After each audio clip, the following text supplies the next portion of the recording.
This is the Ruckus and The Menace Sports Podcast. Oh no! We suck again!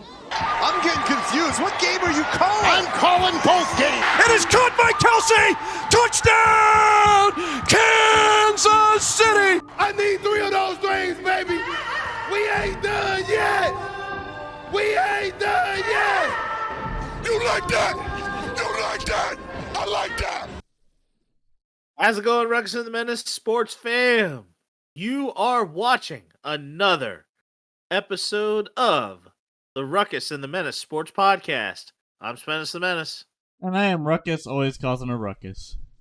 And on this episode of the podcast, we have a small little update for you guys right at the beginning in our transaction log. The Eastwood segment, the good, the bad, and the ugly. A double high heat this week as we talk about the early progressions of the MLB postseason and recapping week 6 of the NFL season, and also doing so in our color commentary. We also will be predicting week 8 of the college football season and week 7 of the NFL season to an extent in our film room segment. And last but not least, we have our stud and dud of the week. And it has been quite an interesting week, to say the least. Because a good amount of that time, I was out of town. And for part of that time, I was, my weekend wasn't super busy, but Sunday, for sure, it was my first time hosting a party at my own house, so that was a bit nerve-wracking for the first time, but I lived and I learned a lot of good tips on what to do and what not to do. I was very anxious at the beginning because I didn't know when to direct people to get food, because I was just like, okay, let's let people talk a little bit, this and there, and then finally I kind of got guidance from my parents, and they're just like, just do it, and I was like, fine. Nipped it in the butt and just went for it. I was like, okay guys, go get food, and then that was it, and then the rest was history. And I got a lot of compliments on my house. I got a extreme amount of compliments on my 3D prints. Like, Spence, if for one weekend you decided to come visit my house, you would probably be amazed by all the 3D prints I have all around my house. Like, it is no joke. But yeah, it was a eventful weekend. I was more anxious about not enough food, but I had plenty of food still from the cookout, so there's that. Anyways, what do you have for us, Spence? All right, so I mean, the best part about what I kind of got myself into was really, honestly, mountain coasters out there in Tennessee. We did two of them while we were out there.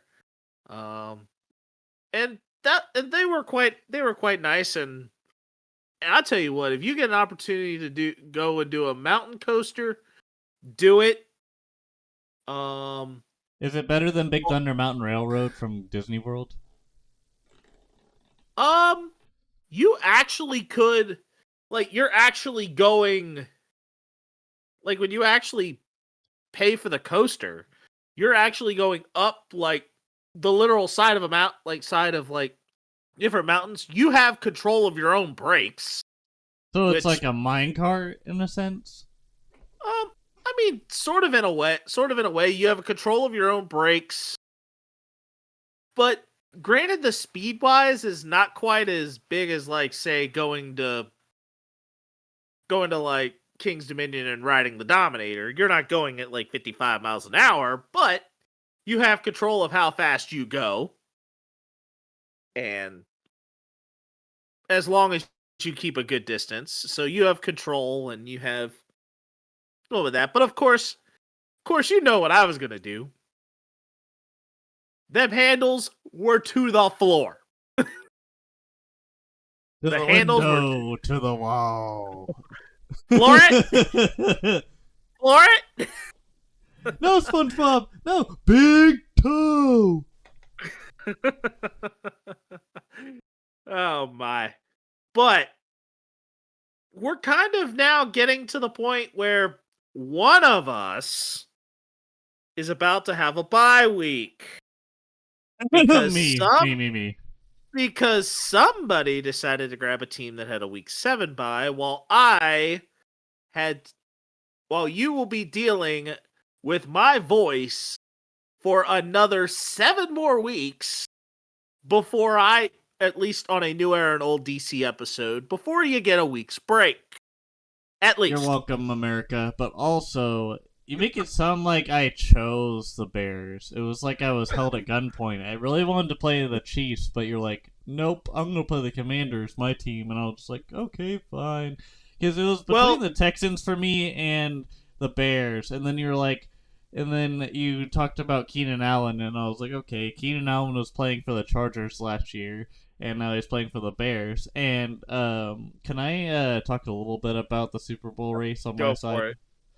Okay. Go for it. So, on my team, going into the bye, it's more of my players are somewhat injured, but later on, after the bye, there's going to be probably more injuries that happen. But all I'm going to say there is, I still have weapons, and we're doing pretty good. So I've only lost 1 game so far. I have a really good run. You guys caught one of my major sweated out games against Baltimore just this past week. There is another game that is like this coming up later. Where I had to deal with the common injury of, and I will say for a heads up, you will hear me say it a good bit, torn labrum. I dealt with a couple of shoulder injuries, and I also kind of had to give Jaden Daniels a little more of the reins, and yeah, I took some chances, and yeah, I made some mistakes, and there were a couple of times where it looked messy, but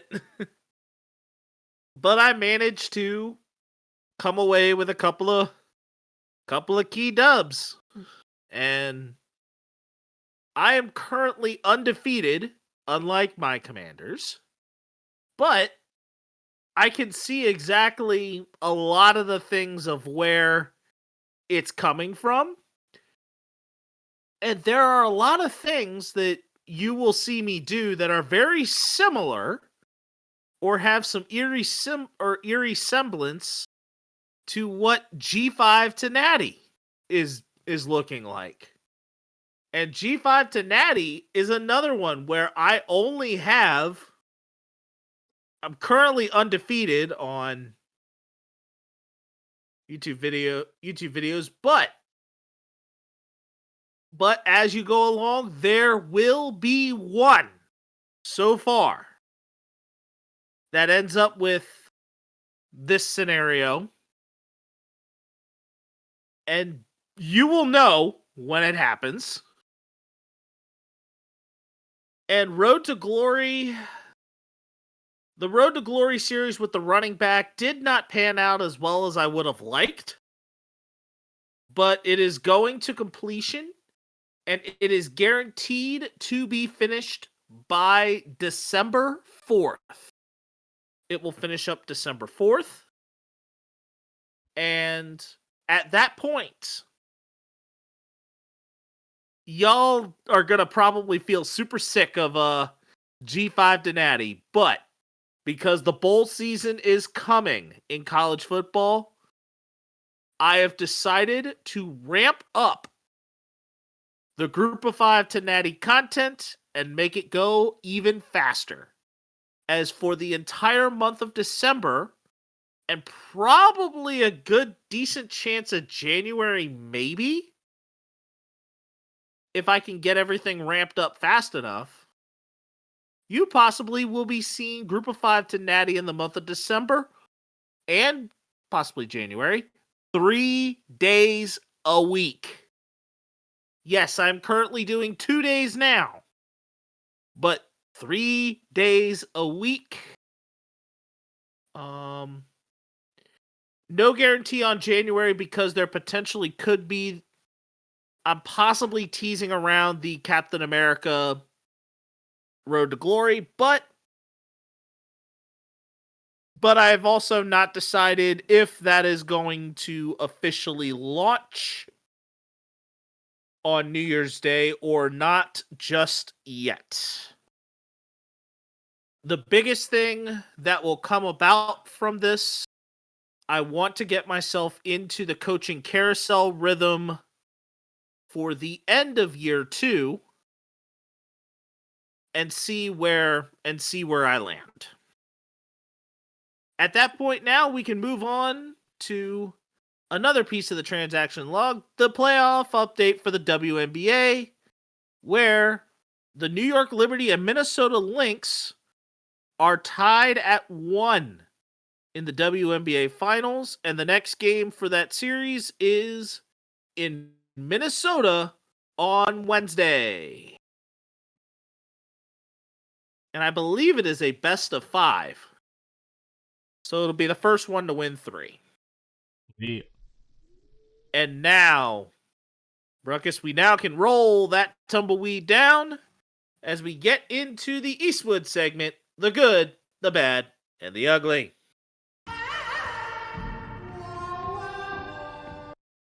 Alrighty then. What is the good in sports this week, Mr. Spennis?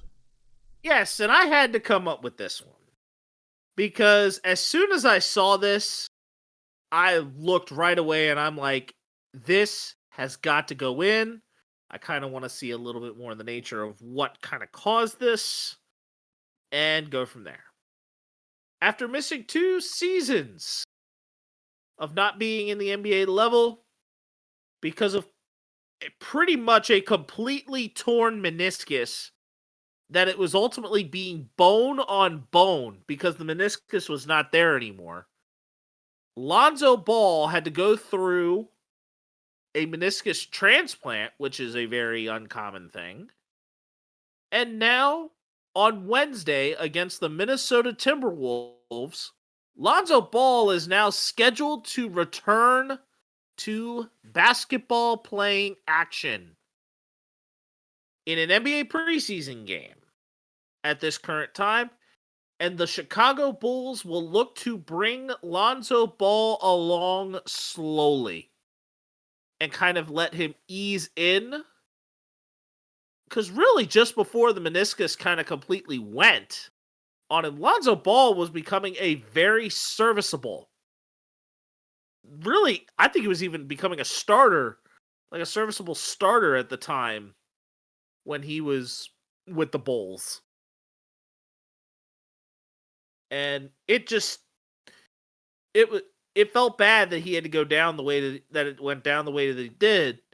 But hopefully this new meniscus can hold up and do extremely well for him so that we can see Lonzo Ball get back into good basketball playing action. And hockey's back. Hockey's back. That's another thing.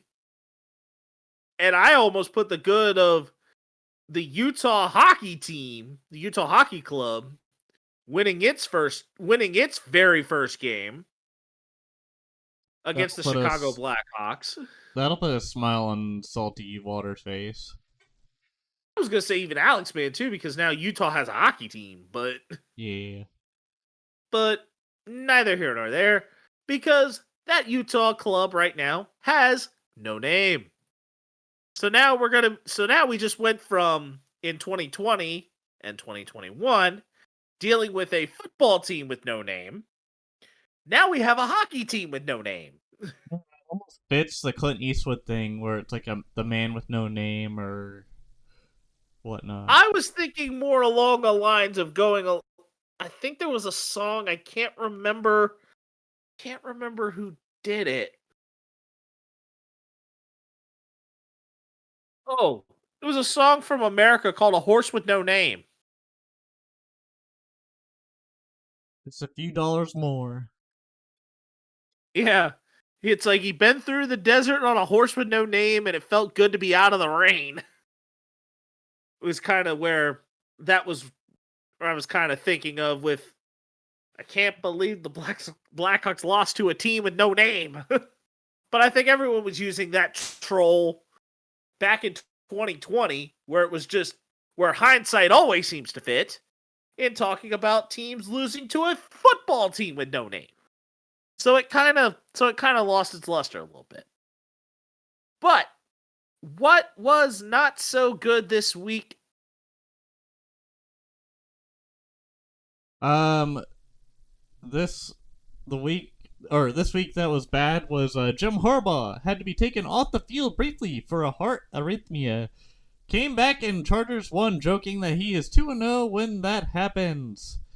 I don't know if that's a good idea to be joking about that, especially when Damar Hamlin went down with that kind of thing, almost. But it was more of a reaction that happened during a collision rather than just something that happened out of the blue. Yeah, but it was also Jim Harbaugh's a lot older. Apparently, it was an atrial flutter episode. Got the heart back to a normal rhythm after he walked off the field. He joked saying that he's medically qualified to talk about it. 2-0 with arrhythmia, as he said. He had had one previously when he was in San Francisco. When he was a 49ers coach. He was like questionable to return to the game due to an illness. And it just basically was an irregular heartbeat at the time. Harbaugh, known for his high energy. And he had jumped out to a 23-0 lead over the first 3 quarters of that game before Denver started to fight their way back. Yeah. I feel like the same thing happened with Terry Francona with the Guardians before he took a leave of absence too. But yeah, that's here nor there. What is ugly this week? Also, on top of that, there was an instance back in 2020 or 2010 where a Michigan State head coach actually had a mild heart attack during I think it was like during a game, no less. Yeah, Michigan State head coach or former Michigan State head coach Mark D'Antonio actually literally had a heart attack on the field. A mild heart attack. So, yeah, these things can happen. But the downright ugly this week involves Aiden Hutchinson, as he broke both bones in his lower leg during the Cowboys game and will miss time. But Motor City Dan Campbell still does not rule out Hutchinson returning later this season from the injury. Or at least he says he won't count him out. He anticipates a 4 to 6 month recovery, which, if it ended up being the case, it would. And the biggest part is that it wasn't really breaks. They were fractures.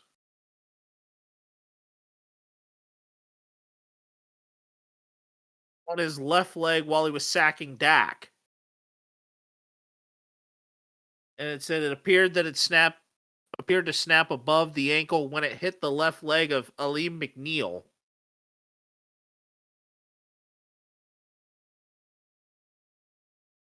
So it wouldn't be surprised if it was a hopeful thing, but I don't know how physically quickly Aiden Hutchinson would be able to come back from it. MCDC's not going to count him out because of his gritty philosophy, but I think it almost could be what's best, maybe to be out for the season because of the recovery time. Yeah. All right. But we now will move on to the high heat, and we will be talking about the MLB postseason to start. But let's pick up where we left off last week and the final wrap up of the division series. And now the phrase, and then there were four. As your four teams remaining, the two in the AL are the Guardians and the Yankees. As the Guardians defeated the Tigers in 5 games, while the Yankees took care of the Royals in 4. The two teams in the National League are the Los Angeles Dodgers defeating the San Diego Padres in a heated 5-game series, and the Mets defeating the Phillies in 4 games. Currently, right now, the Guardians are down 5-1 to the Yankees in the bottom of the 7th in the ALCS Game 1. And after 2 games, the Mets and Dodgers are tied at 1. And the Dodgers had a nice little streak of 29, I believe, was it 20 or 29 or 30? 30. Straight inning, 30 straight innings without giving up a run before it was snapped in Game 2 of the NLCS. And the question here is, can the Guardians find a way to beat the Yankees and make it to the World Series for the first time since 2016? And can the Mets keep up this roll and get the Dodgers out? We've seen this before with the Mets and Dodgers. The Mets ended up getting to the World Series by beating the Dodgers in 2015. When they went to the World Series against, you guessed it, the Kansas City Royals. As far as the Guardians and Yankees go, I think if the Yankees bats heat up at the right time like they are now, I think their lead is at 5-1 currently at time recording. I think they will probably have a better shot against the Guardians. I think the Guardians, as far as their offensive production, could be limited just based off of the talent they have that is young enough to where they haven't experienced much playoff baseball, but I don't know. They looked pretty shaky against the Tigers in Game 5, even though they had a big lead, but it's very hard to tell for the Guardians. I think as long as the Yankees can stay in there and not choke, I think they get to the World Series. But I don't know if the Mets beat the Dodgers to get to the World Series. But we will have to see, because today it was a Dodgers bullpen game, and yesterday it was Jack Flaherty versus the world, and they made it to where it was 30 consecutive innings scoreless yesterday when I was watching, and the Mets had no match as it was 9-0. But I think that the Mets and Dodgers is going to be a very interesting series. I would love to see kind of how this series will go if one team is not dominating the other. And I am hoping that the Guardians can eventually turn it around. Because the 3 scenarios that could come about.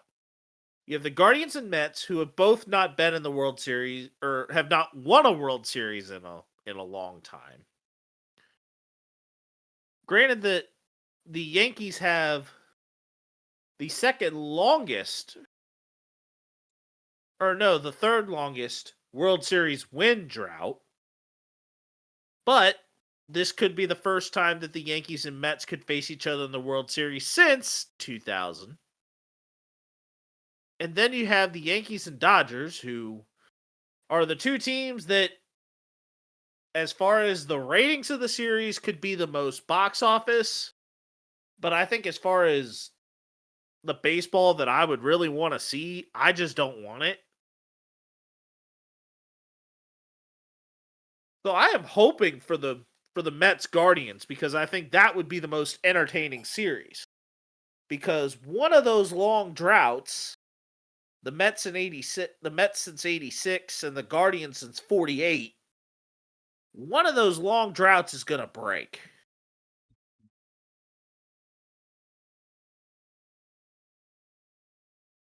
And it's funny because my March to October where I was not playing my team, cough, cough, Ruckus, you did, cough, cough. My team got to the World Series in this year. And somehow I lost it, but granted, it was to the Braves. And I won it, but I was also at a lower. I think we are probably at lower. I was at a lower difficulty than you. I think. Yeah, you did. Yeah, you again did a lower difficulty than I did. I actually was playing on All Stars, so. By the way, Ruckus, next year if we do that again, you are moving up. You are moving up to All Star to even it out. Yeah. Fair is fair. But now, yep. But now that all that's said and done, we can move on to the next half of the High Heat. As we will be recapping a few games from week 6. We have 4 games on this docket, as most of these games were either a blowout so bad that it was not worth having a question for, or the game was bad enough that there really was very little interest in coming up with a question at all. I'm talking about you, Bengals Giants. Yeah, that was a nice score. Oh, well, that was a very low-scoring game that just had absolutely nothing going for it. And, I mean, there were a few games that we could have very well considered for different reasons. But the first game that we are going to talk about here is the game involving my team. No irony involved because Rux's team had the bye this week. The Baltimore Ravens defeated the Washington Commanders 30-23. And the question here is, did this game live up to the box office hype it set out for with a Jaden Daniels versus Lamar Jackson matchup?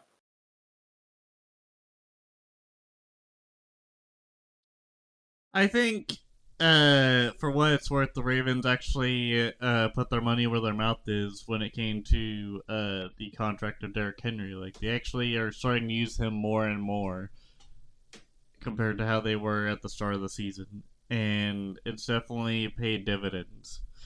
As far as the defense for the Ravens, I think the Ravens have done a better job with defense compared to the Commanders. Yeah, because it's a little tough to win a game when your secondary is about as porous as SpongeBob SquarePants. But but I'm going to say this. I think this game lived up to the box office and more. I think this game and how mistake-free Jaden Daniels plays in a matchup against a defense that is this tough or has a track record for being very tough. This is what I really wanted to see. Jaden Daniels still threw for over 270 yards, 2 touchdowns, no picks. Still played mistake-free, didn't let anything that the Baltimore defense threw at him feel like it was too much. Not get daunted to make the throws that he needed to be able to put 2 touchdowns for Terry McLaurin in the game. I think the lack of RB1 with Brian Robinson and a secondary that could have played a lot better were the differences really between a win and a loss. And I even will say this: a loss by just a touchdown in that game, in a game like this, I think that loss is not as bad as some of the others. It was better than what Dallas did. Dallas got smoked.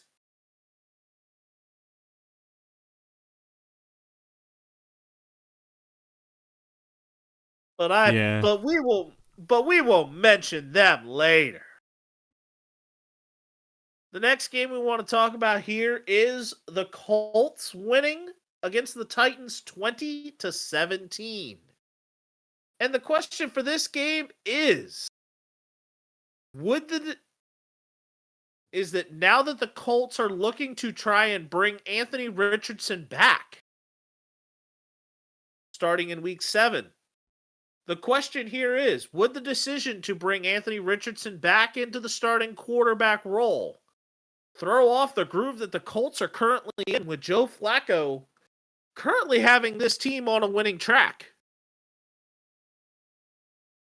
I think that you keep Joe Flacco there to give Anthony Richardson more time to heal and get accustomed to things. Because if you rush it, then it could become a lot worse than it actually is already.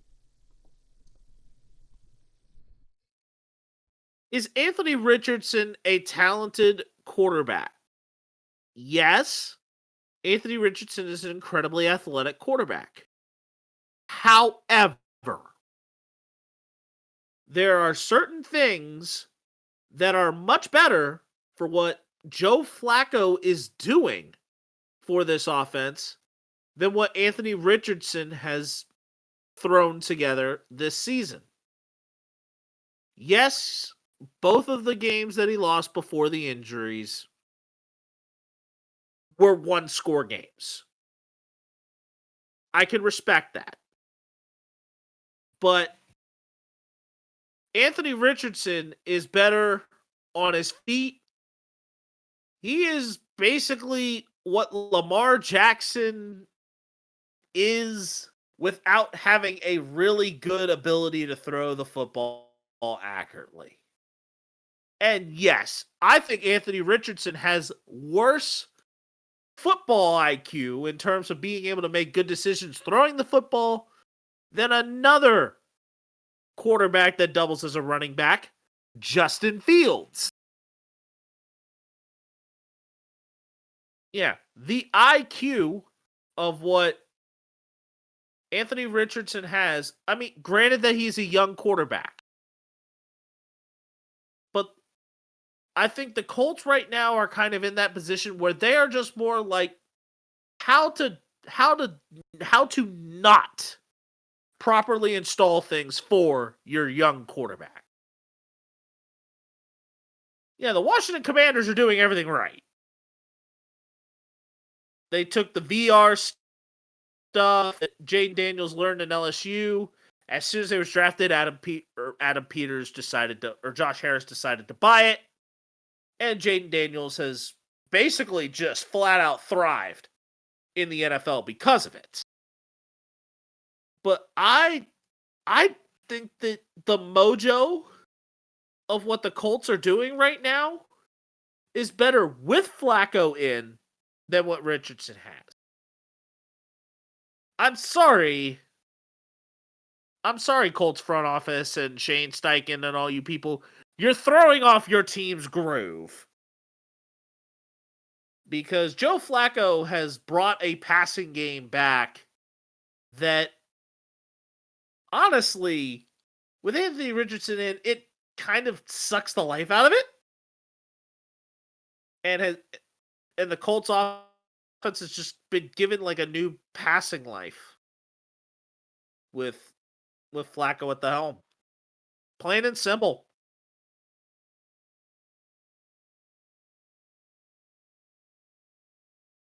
And now we're going to kind of do a 2-for-1 here. The Buccaneers defeated the Saints 51-27. And the Falcons defeated the Panthers 38-20. With how the standings are looking right now, will the remaining matchup between the Bucs and Falcons that will be played at Raymond James Stadium on drum roll, please. Cannon shoots, please. Well, I was going to say drum roll just kind of so I can unveil the date. October 27th. Granted that this is a little early in the season, but is this matchup at 1 p.m. on October 27th likely the game that is going to decide who becomes the favorite or ends up taking all in the NFC South? I think it could be a good chance of that happening, but it also just depends on the health of the players. I think the Bucks probably have a better shot than Kirk Cousins do. Kirk Cousins and the Falcons have a somewhat better secondary, but I think the culture for the Bucks is a lot more developed with Baker in them, and they have the weapons that are still healthy. Whereas the Falcons have younger talent, but don't have the chemistry yet with Kirk James compared to what Baker Mayfield has. I mean, that's also considering that Baker Mayfield has been with that team for, yes, a year longer. Okay, so I can understand where you're coming from there. But there is right now just something that Atlanta has been doing that has just made the whole thing click. Atlanta's next game, the Falcons' next game, is against the Seattle Seahawks. But now, the bigger thing is, if you look at this game within a full landscape, Bijan Robinson had a great game against Carolina. Did he rush for the most yards? No, but he got 2 scores.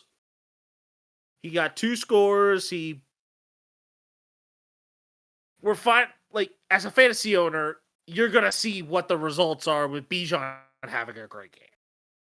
Don't get me wrong. But Bijan is starting, like, the Atlanta Falcons are continuing to find ways to click and win games. They're 2-0 currently on the road and 2-2 at home. Atlanta, I think, is in a very good position, and I think they could very well be a very solid playoff team and make it very, very competitive in the NFC South and even the wild card race. Mm-hmm. Simple as that. All right. But are we ready to talk about teams that might be a little more on the potential of you sunk my battleship? I don't think it's really a battleship if it's easy to sink. Like if a cannonball can go through the ship and it creates a leak, I think. Yeah, enough said. Anyways, all right. Yeah, but I was trying to play off of. There was a reference I was trying to pull there. I was trying to pull the actual reference of Battleship. Yeah, I know. I just ruined it horribly. All right, how close is the season sunk for these teams? So we'll start out with the Jaguars. This ship has sunk. I saw the meme. Go ahead. I am simply saying this. This ship is sunk. Granted that they started out 0-4. They eked out a lucky win, or rather very, very close win against the Colts. But Doug Peterson has lost this locker room, culture-wise. I really think that Doug Peterson is going to get fired. Either at the end of the season or before the season even gets the end. The defense, Andre Sisco has said that this team has had a lot of quit. Peterson saying a culture change, that this team needs a culture change. Hello? Are we not? You have said the very thing that, yeah, the culture needs to change. That kind of does involve, wait for it here, you? And yes, that is going to mean that Doug Peterson basically has already written the thing that says, this team needs a change of culture, which means fire you. Yes, this ship is sunk. Abandoned ship. All women and children in this case come first. And honestly, if you go any longer with Doug Peterson as your head coach, Duval Nation, I don't even know if there's going to be very much left in terms of recovery from that. I mean, last week you aimed for the head of Robert Saleh, and they mutinied, or Aaron Rodgers mutinied his ass. Aaron Rodgers had nothing to do with it. Aaron Rodgers had nothing to do with it. And because and that came straight from the owner's mouth. That the owner had absolutely everything to do with that one. And that prediction of Robert Saleh getting fired at that point, I did not call that for a second. It just happened. It was completely unintentional. I did not intend for that at all.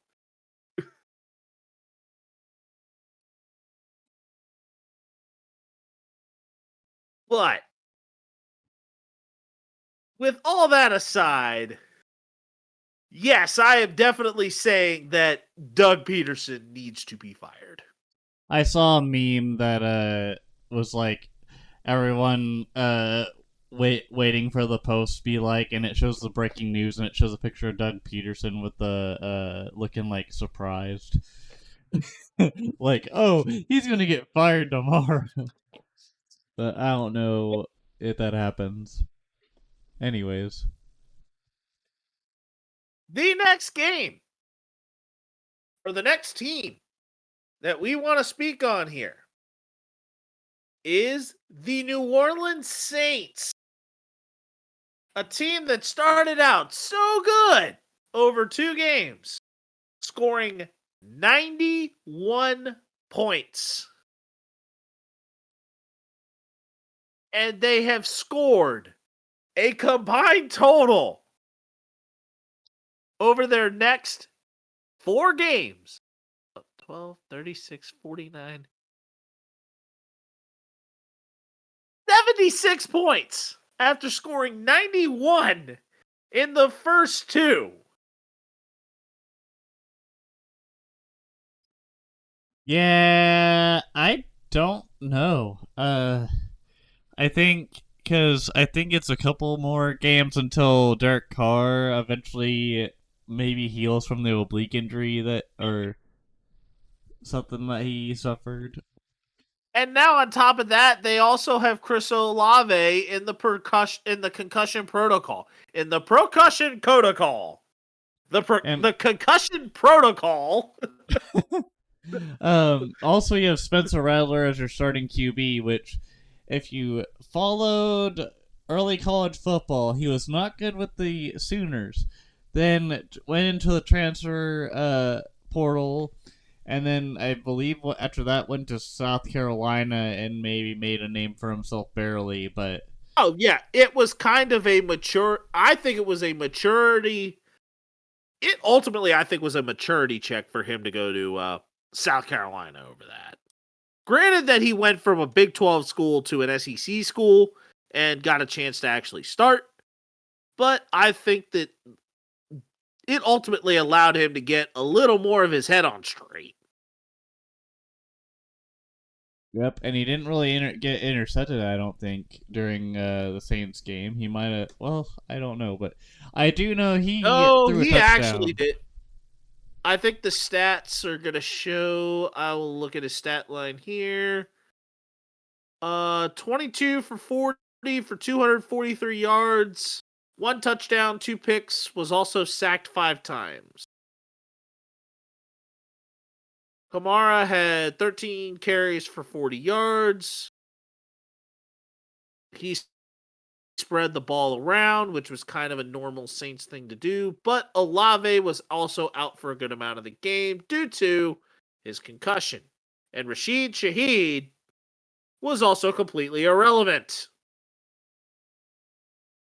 So he kind of went to a lot of like lower end receivers and tight ends. Tight ends seem to be the big pass catchers for old Rattler.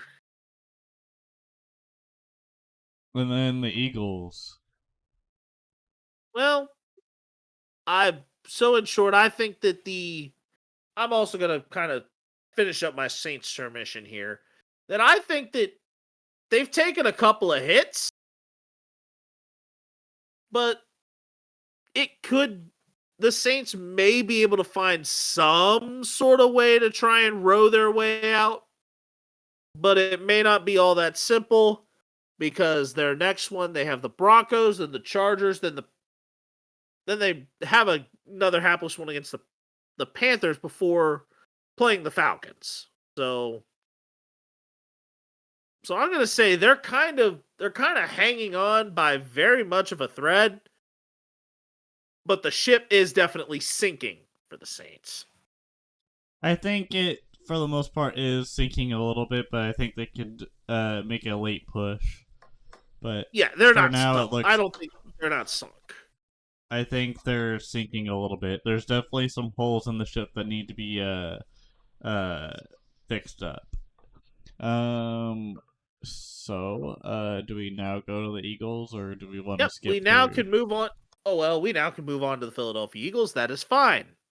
Because I think they are a ship that might be a little dinged. But I'm going to say for right now, I think the ship still remains intact. I think they're still intact. But it is not without potential mutiny. Not without a potential mutiny from the fan base on Nick Sirianni. Yeah, I I think really don't know what to think of the Eagles at this point, to be yeah. honest. But here's where I think that the ship is still intact. Look at the Eagles' next 3 games. Actually, if you really want to consider it, look at their next 4. The Giants, the Bengals, the Jaguars, the Cowboys. The Giants might be in a decent chance to possibly have Malik Neighbors back. If he Also, goes, their defense is scary over at the Giants with if Burns he and makes it them. through concussion protocol. And this is a Giants defense without Kayvon Thibodeau, who's on IR. The Eagles next have the Bengals after the Giants, which the Bengals are a very interesting case as well. I think they're one that they're kind of hanging on by a couple of boards, but I don't think their ship is completely sunk. It's surviving, but it's not quite sunk. the aforementioned Jaguars, and then a team we're going to talk about later in the Dallas Cowboys.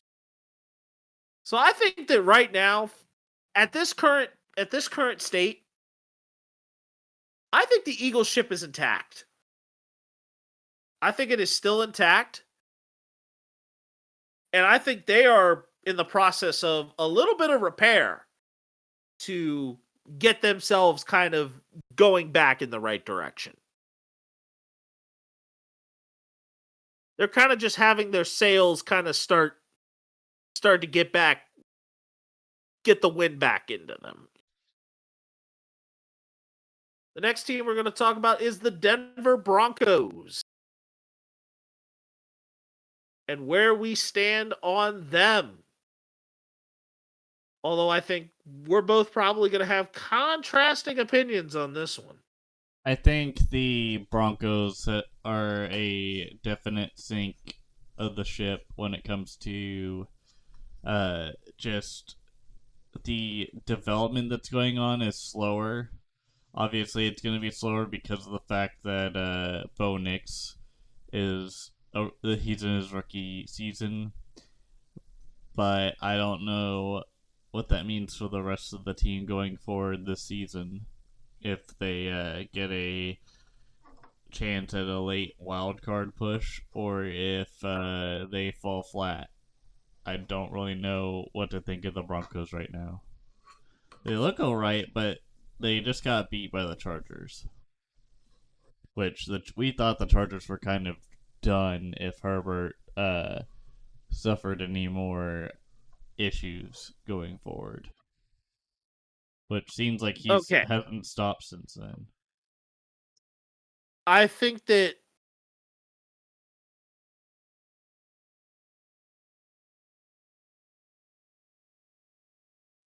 this is a very, very tough scenario because Patrick Surtain, the really, really good corner that the Broncos have, is in concussion protocol right now. And it's on a short week against a sinking ship that is the New Orleans Saints. It is a very weird position. But Denver does not have a very easy stretch after playing the Saints and the Panthers, as they will have to take on the Ravens at M&T and the Chiefs at Arrowhead and the Atlanta Falcons at Mile High before taking on the Raiders, Browns, Colts, Chargers, and Bengals before facing the Chiefs at the end of the year. So I think that stretch between November 3rd and November 10th is going to be a very difficult one for the Broncos to deal with. However, I think that the Broncos can find some way to have their ship still remain somewhat afloat.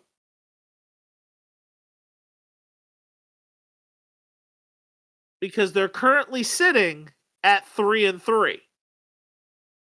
We weren't expecting much out of the Broncos to begin with. What does this mean? The expectations for what the Broncos were going to do were a little lower. So the standard is not necessarily as far as whether or not this thing is completely sunk. Has a little more. So I'm going to say I think the Broncos ship right now is intact.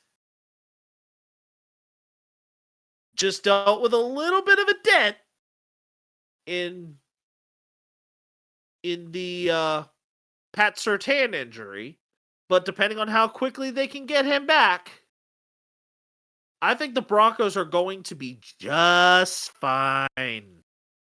Well, speaking of scratch and dent, it's not completely sunk. Well, speaking of scratch and dent, we will now go to the Raiders.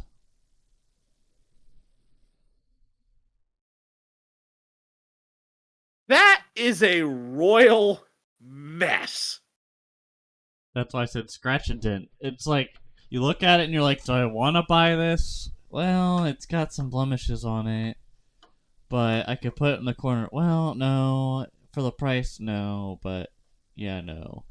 Price meaning Devontae Adams and Max Crosby potentially going to other teams. I think the Raiders need to strongly consider trading both Devontae Adams and Max Crosby, but I think they put them in their separate ways. I know there's a whole storyline or rhetoric of Crosby goes where Adams goes, but I think for the right if for the right price, you separate them, and Adams goes to a team that has a better potential to get farther into the season and potentially go for a Super Bowl. And then Crosby goes to a team where defenses are hard to come by or more weapons are needed.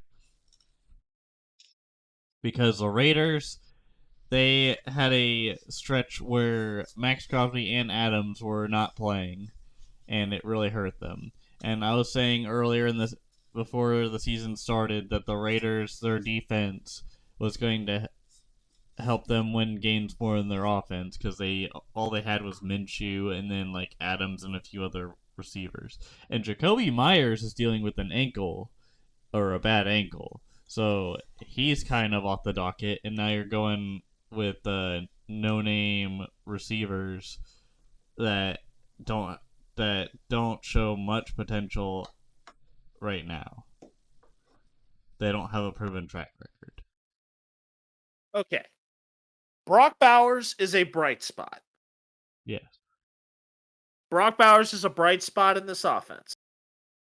Yes. Devontae Adams may not get dealt because he also is a supporter of Aiden O'Connell, the sophomore quarterback that the Raiders are currently having as the starter. So Devontae Adams could possibly not see a deal. Max Crosby, I think the value on him is too high for the Raiders to really send him off without great trade value in return. So, where does this leave you? The Raiders are just right now stuck between a rock and a hard place. And it does not look like... It looks like the schedule will soften up after their first matchup with the Chiefs. And then it softens up just a tiny bit more after they get through Atlanta. But I think the Raiders ship ultimately... I think that now you've got players making business decisions as they did earlier in the season. I think a couple weeks ago against Carolina. Yeah, that's not gonna fly if you're gonna be a team that's trying to make some sort of mark here. The Raiders, unfortunately, as far as the want to, their want to has been pillaged. And that ship is sunk.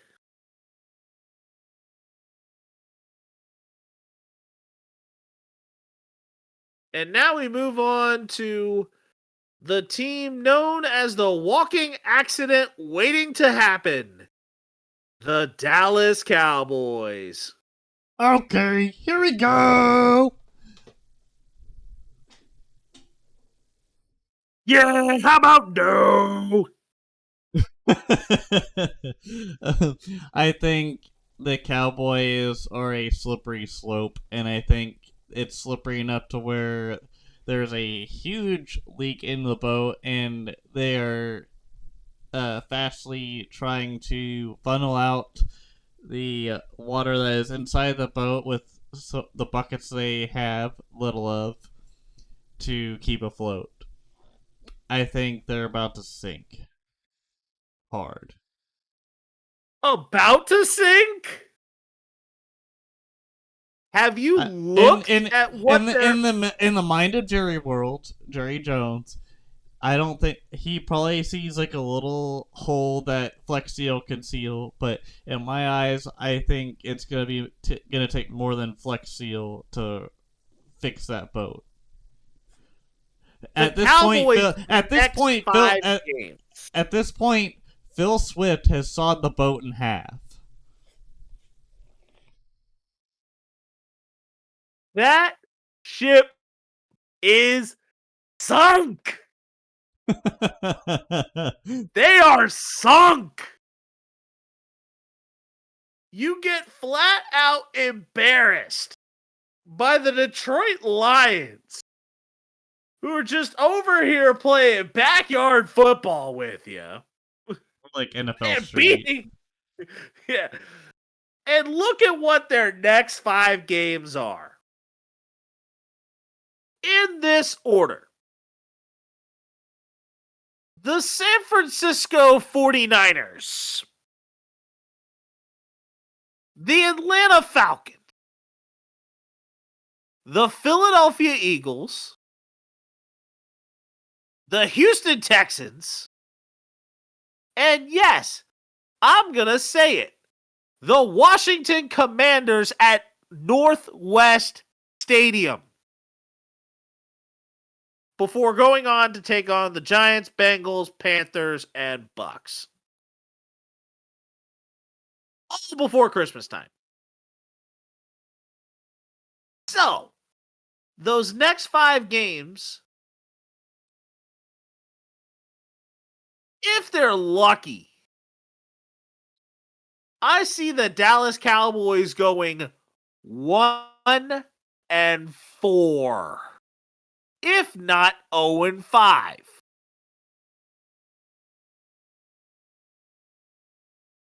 So yes, I think the Dallas Cowboys are sunk. And yes, I'm actually going to say this as well. Mike McCarthy, by the end of this season, could be seeing not a goal line, but an unemployment line. Yes, I am calling for a second coach. I'm calling for a second coach's head here. And yes, I know exactly the 2 that I've called for headhunting here. In that Doug Peterson and Mike McCarthy, they are on Black Monday watch right now. As I think both of those coaches, should things continue to not go right for them, they will be fired. And I even think that, honestly, I think at his old age that Jerry Jones is delusional if he's even thinking that he can even run this team the way that he's been doing and still feel like he's going to be at a Super Bowl.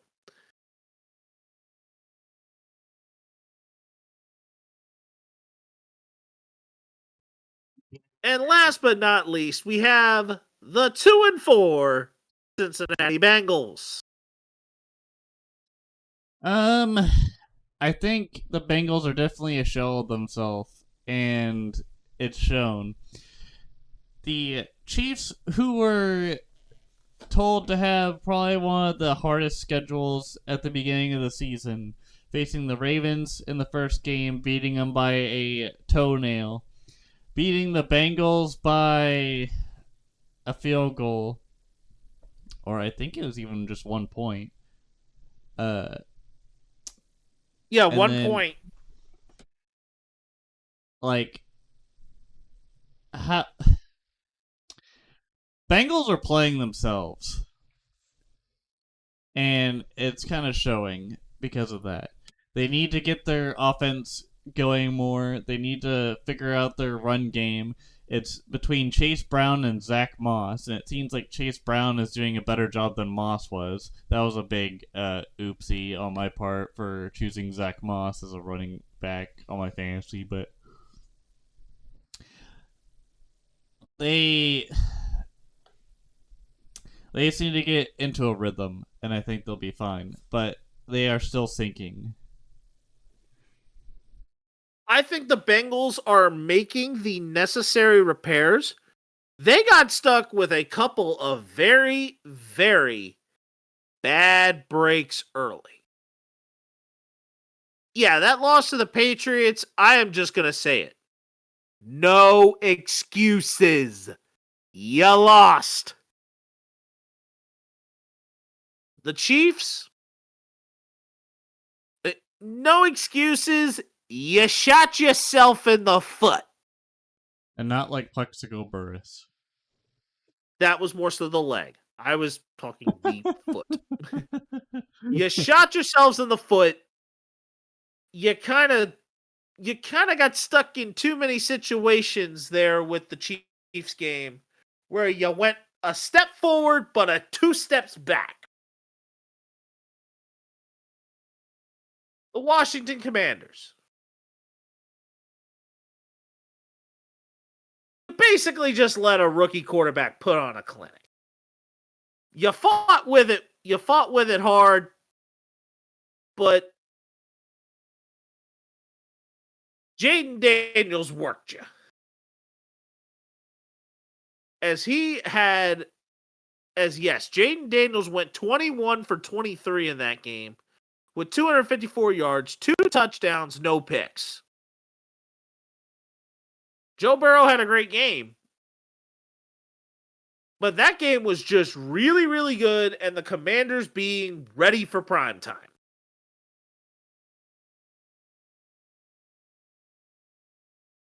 The Ravens game, in short, you lost the game. You lost the game because Easy Mac couldn't make a field goal. You made the one thing go, but you just couldn't get the job done on a 53-yard field goal that you missed wide left that he pulled it. Yeah. You basically, as far as that game goes, you fumbled the bag. You had the bag and you fumbled it. The Chiefs game, you potentially had the bag and fumbled it. So yeah, there was at least two of their losses where they fumbled the bag. The next 5 games for the Bengals. The Browns, a dub. The Eagles, they're kind of on the road to recovery right now. So you may be in a little bit of trouble. Yeah, they're in anger management right now. I'll call it an L. I'll call it an L to be on the safe side. The Raiders, a dub. The Ravens, an L because that game's in Baltimore. And the Chargers, a 50-50 game. I'll probably be on the safe side and give the Bengals a dub. So they'll go 3-2 over their next 5. And that's before they have their first matchup with Pittsburgh, a matchup with Dallas, and a matchup with Tennessee. The schedule is going to balance itself out well enough for the Bengals, but they gotta win more than they lose to really stand a strong chance in it. And they gotta force defenses into mistakes and ultimately not fumble the bag. Do not fumble the bag. If they can do that, the ship corrects itself for the Bengals and they will not sink.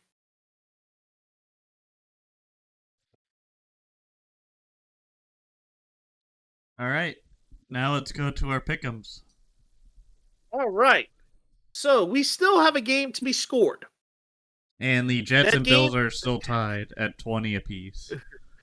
yeah, it is at 20 apiece, and it is at 10:28 to go in the fourth, and it's looking like currently Greg the Leg is setting up for a 42-yard field goal. And he could actually kick it farther and better and more accurately than Tyler Bass did earlier. Because that man had a noodle leg for one of those kicks, and it wasn't even a field goal. It was an extra point that he missed. I mean, Which they is pushed that extra point. They pushed that extra point back. Ooh. It's no longer a gimme. No good. Greg Zuerlein misses the field goal. The Did game he do is it in still the at, most? He Did he do boinked it in the most Buffalo Bills way? Oh, He boinked it on the left pylon, and which it upright? didn't go in. The left upright, my bad. It boinked off of it, Oh, and so he then hit you'll it off see the it. left. You'll see it. You'll see it.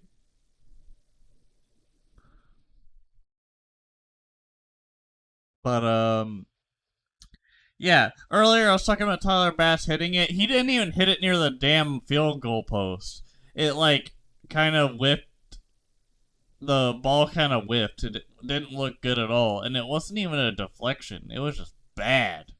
But are you ready to reveal your pick'ems, Spennis? Or you still got some time?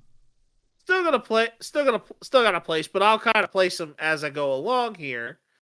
And the first game on the docket is for 2 points. It is the 5-1 Nebraska Cornhuskers versus the number 16 6-0 Indiana Hoosiers.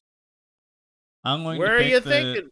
I'm going to pick Indiana because I believe more in the Hoosiers. They have more momentum coming into this, and I'm sorry, Patrick Mahomes Jr., but I'm picking the Hoosiers.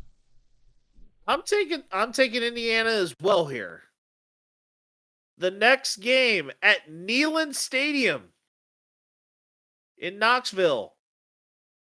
Will it be the Alabama Crimson Tide or the Tennessee Volunteers? I'm picking Tennessee. Give me Alabama. I am taking Alabama for 4 points. All right, ballsy. I'm sorry, Alabama is still like one of the best teams in college football. So we got that going for it. And now the next game, a 3:30 game in Champaign, Illinois. The Michigan Wolverines and the Fighting Illini of Illinois. I'm going to be picking Illinois for this one. All right. And now we got two top 5 teams. Well, I'm taking Michigan here. I'm taking Michigan. I think they're the better team, even though Illinois is ranked higher. And the next one is a top 5 matchup as the number 5 Georgia Bulldogs are going into Austin, Texas to take on the Texas Longhorns. Who you got? I'm gonna hook up and I'm gonna say Texas Longhorns over Georgia. I think Texas, yes, they put a crater into the Sooners' heart, or really just evaporated the Sooners last week. But the Sooners, when it comes to their offense, it's not been good, and their defense is pretty good, but apparently not against the Texas Longhorns. I think the Longhorns are going to ride that momentum against Georgia and beat Georgia. Not by a lot, but just enough. Well, I was going to throw in the fact that, it's possible that it's not Quinn Ewers that's going to start that game. Oh, wait, it is. And this game is at home for Texas. I'm hooking them. As much as I want to go with the Bulldogs here, I'm taking Texas. And the next game, we have shifted over to the NFL. The Michigan-Illinois game is 3 points, and the Texas-Georgia game is 5 points. So we have 14 points up for grabs in college football. Not as many in the NFL, but for 1 point, Atlanta versus Seattle. I'm picking the Falcons over the Seahawks. I also am taking Atlanta. The next game, for 1 point, Houston versus Green Bay. Honestly, I think it's going to be a close fight nonetheless, but I think Houston has the better momentum offensively over the Packers. The Packers have a better defensive momentum, but I think it's going to be a close-knit game nonetheless, and it's going to be very tight. But I think Houston gets through it, and I think CJ Stroud is going to beat the Packers. I think the difference maker is that Joe Mixon is back, baby. I am taking the Texans here simply because I believe that the Houston Texans will control the game on the ground much better than what Green Bay will. I'm taking the Texans. And one of our 2 3-point games is the Detroit Lions versus the Minnesota Vikings. Who do we got? I personally think the Vikings are going to win against Detroit because the Vikings had the better secondary and a little bit better defense compared to the Lions. The Lions just lost Aiden Hutchinson, and really their Achilles heel is Jared Goff when it comes to his decision making versus what Minnesota can do on their secondary. Their secondary is sneaky good, and it makes even the best of quarterbacks miss and look foolish. I'm taking the Vikings over the Lions for 3 points. Do we forget sometimes that the Detroit Lions have one of those running games that is very good and will mix you up with a combination of how quick Jahmyr Gibbs is and how strong David Montgomery is? Are we missing something here? Are we missing the fact that Jared Goff earlier this season went 18 for 18 in a game? Are we missing the fact that Sam Laporta could be a key piece in this game to possibly mess around with the linebackers? And you saying that the secondary of Minnesota is a very strong point. Are we not comprehending here that Detroit still has something in the tank that can kind of keep themselves in check, that they still have the pieces available to hold Minnesota, even though they have Justin Jefferson? Well, you're talking about a Jared Goff that was playing against the Seahawks, which the Seahawks don't really have the strongest secondary compared to the Vikings. And my God, you do not want to discount the Vikings secondary. They have made many good quarterbacks look foolish with the scariness that comes to their secondary. I'm telling you, that secondary is no joke. I'm not saying that they're a joke. I'm saying that I think Detroit has enough to counteract it. I'm taking the Lions. All right. I warned you. I think the Lions have enough to counteract it and finally put a blemish on that Minnesota record, even with the Vikings having 2 weeks to prepare. We'll see what happens next week. Might give you a tall glass if I told you so. But anyways, here's the next one. San Francisco, Kansas City. If I feel like I'd be shunned out of Missouri if I didn't go for Kansas City. That's why I am not picking. No, I'm just kidding. That's why I am picking Kansas City. I'm going with the Chiefs. At this point right now, for how I've picked, I am hoping that the 1972 Miami Dolphins will be cracking open their champagne, as I am taking the San Francisco 49ers in At this Levi game. Stadium against Kansas City, where Kansas City has won most of the outings, if not all of them, in the Mahomes era at Levi.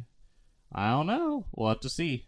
I'm taking the Niners here. It's going to be a very intense and close matchup for sure, though. Oh, I don't doubt that but I am going to be on the safe side. I'm taking San Francisco at home in the regular season. It's a little different than a postseason game. It's definitely different than the Super Bowl, but I'm taking the Niners at home here. And George Kittle has had a renaissance type of season. So I am hoping that the linebackers of the Chiefs are going to be ready for George Kittle at a pretty good dose, hopeful. And very hopeful in that. And last but not least, for 2 points, the Baltimore Ravens versus the Tampa Bay Buccaneers. I'm picking the Buccaneers mainly because the Buccaneers will be at home against Baltimore, and I have a strong feeling. I might have actually wrote this in the wrong order. Oh, is it at Baltimore? No, it's at Raymond James. It's at Raymond James. We're good.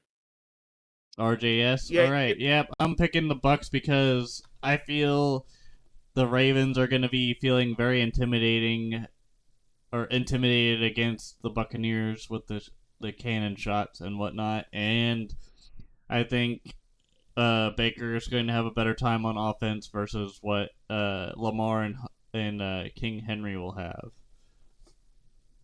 We will just have to see. Be completely ignoring the fact that this season has been more about the running games than it has been about throwing the football. You're 7 games in, and the NFL's leader in passing yards at this point is still less than 2,000. Your offensive leader in passing yards right now is Geno Smith at 1,778, and you already have a 700-yard rusher at this point. Derrick Henry, at this rate, if he gets the ball enough and is able to rush effectively over these next few games, or over the rest of this season, he could very well, at least with some of those games, if he can break 200, get into the 2,000 yards, into the 2,000-yard key. I don't even think he needs to break 200 yards in a game in order to do it. Because I think he could probably, with about 1,300 yards, 1,300 yards divided by 11 remaining games. Oh, let me get the calculator out. He is at 1296 remaining. There's 11 games remaining left in the season. He has to average about 118 yards a game over the next 11 games to get exactly 2,000 yards. So it's entirely possible. And that is just to get to exactly 2,000. And with the way Derrick Henry has been running the football this season, it's entirely possible. And then Lamar Jackson has been very effective in being able to pass the ball well because there is a good establishment and a great positive amount of rushing going on in the running game. I'm going to take the Ravens here simply because Derrick Henry just gets stronger as the game goes on because of his running style and just his sheer size and difficulty to be tackled. I'm going to take the Ravens here, even with them being on the road.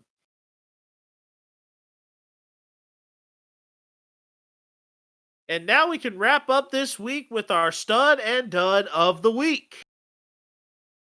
Ruckus, I'll let you go ahead and get started. All right, my stud for this week is the New York Mets ending the consecutive scoreless inning streak of the Dodgers, which was 30 innings before, and this happened tonight as the Mets put up a big I think they won by 4 or 5 points tonight against the Dodgers, as it was a bullpen game for the Dodgers tonight. And then my dud is the Dallas Cowboys for taking a big fat L to the Lions on Jerry Jones' 82nd birthday. Happy birthday to Jones. I hope you enjoyed your birthday present a lot from the Detroit Lions. It was courtesy of Motor City Dan Campbell. All right. My stud this week goes to the Detroit Lions. There were 2 different things that they did in this game against the Dallas Cowboys that Dallas should just be absolutely embarrassed about. The Detroit Lions, first of all,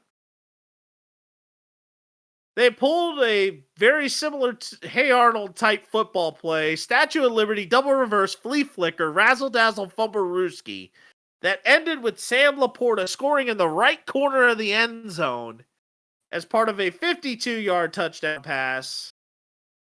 And on top of that, the Lions intentionally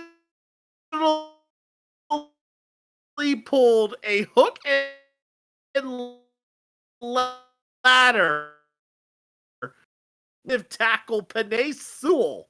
It ultimately, the play ended in a touchdown, but the touchdown was called back due to a penalty for an ineligible man downfield as they routed the Cowboys 47-9 in Jerry World. Yes, the straight up embarrassment that the Lions pulled on the Cowboys in just those 2 plays alone. It's like, it's bad when Unk's saying that these Detroit Lions just were saying F Dallas and embarrass them.